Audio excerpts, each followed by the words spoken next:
First Grade by Mr. Charles Stewart. Well, there ain't no use of talking. Jim Lawson, he was calculated to be just about the best horse trader in Punkin Center, yes, sir.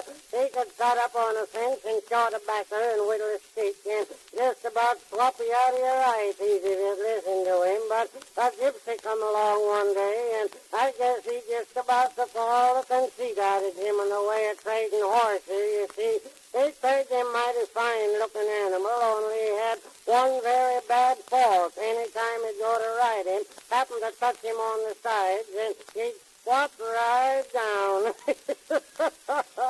Well, Jim knowed if he didn't get rid of that horse, his reputation as a horse trader was forever gone. So he went over to see Deacon Withersp. Deacon was old and gouty, kind of hard for him to get around, and he was mighty fond of going a-hunting, and he had to hunt on horseback. And Jim said, Deacon, I got a horse you ought to have. He's a setter.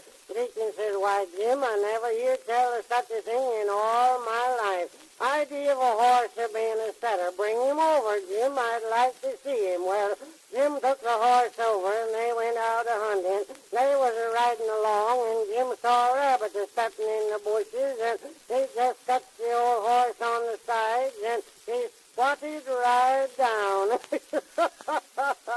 Deacon said, why, Jim, what's the matter with your horse? Look what he be a-doing. Jim says, keep still, Deacon.